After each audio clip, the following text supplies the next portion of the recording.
What if I told you there's a tiny peptide, just 3 amino acids long, that may calm inflammation in your gut, your skin, and even your immune system without acting like a steroid? It sounds almost too good to be true, right? Today, I'm going to talk about KPV Peptide, what it is, what it's used for, how people are taking it, the real risks, the cost, and whether I think it's actually worth your time and money. Let's start simple. KPV stands for Lysine-Proline-Valine, 3 amino acids linked together into what we call a tripeptide. Now here's the interesting part. KPV is actually a fragment of a natural hormone in your body called alpha-MSH. That hormone plays a role in regulating inflammation, immune system balance, and skin pigmentation. KPV is essentially the active anti-inflammatory piece of that hormone. So, this is a targeted anti-inflammatory signal, not a blanket immune suppressor like steroids. So what are people actually using this for? And does it really make sense? First is gut inflammation. This is probably the most talked about use. People are using KPV for IBS, inflammatory bowel disease, and general gut inflammation. Why?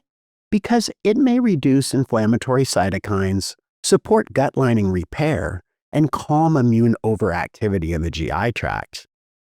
KPV is also used topically for skin conditions like eczema, psoriasis, and rosacea because it may reduce redness, calm irritation, and improve skin barrier function.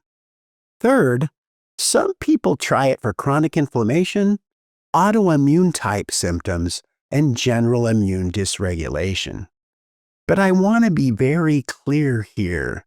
This is where the evidence becomes much more limited.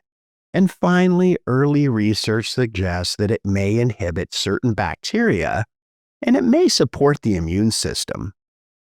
But I wouldn't get too excited just yet. We definitely need more studies to confirm this. So, how are people taking KPV? Well, it's available in oral capsules, topical creams, and injectable peptides. The typical dosing, and I want to stress that this is based on anecdotal use, not official guidelines. For oral, 250 mics to about 1 milligram daily. Injectable is 200 to 500 micrograms daily, and topical varies widely. And again, this is not FDA-approved dosing, so everything you see is based on research studies, compounding practices, and online peptide communities. Now let's talk about money, because this is not cheap. For oral or topical, the cost is about $50 to $150 per month. For injectable peptides, it's about $100 to $300 plus per month. And where can you get it? Well, compounding pharmacies, peptide research companies online, and some functional medicine clinics. But here's the reality. Many online sources are not regulated, and quality can vary significantly. Some products are even labeled as research use only. Okay, I've got to talk about this because it does matter.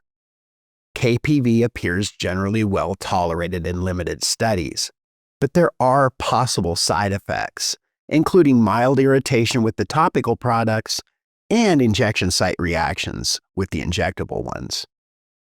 But the important thing here is we don't know the long-term effects. These include long-term safety, effects on the immune system over time, and the impact in complex medical conditions. That uncertainty is a big deal. There are no well-documented drug interactions, but that doesn't mean they don't exist. Here are some theoretical concerns. Immunosuppressants, biologics, and steroids. Because KPV affects immune signaling, combining it with these could amplify effects or interfere with treatment goals. I would be cautious or completely avoid KPV if you're pregnant or breastfeeding, have an active infection, on immunosuppressant therapy, or you have a complex autoimmune condition without medical guidance. And especially if you're replacing proven therapy with this, that's where people can really get into trouble. So, is KPV worth it? Here's my honest take as a pharmacist. KPV is very interesting. It has a real biological mechanism, and early data suggests legitimate anti-inflammatory effects.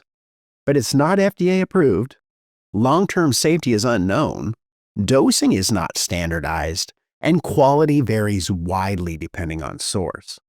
So my recommendation is, for mild skin issues, topical KPV may be reasonable. But for gut or systemic use, I'd be cautious. And I would not use this as a replacement for proven treatment. Think of it as promising but still experimental.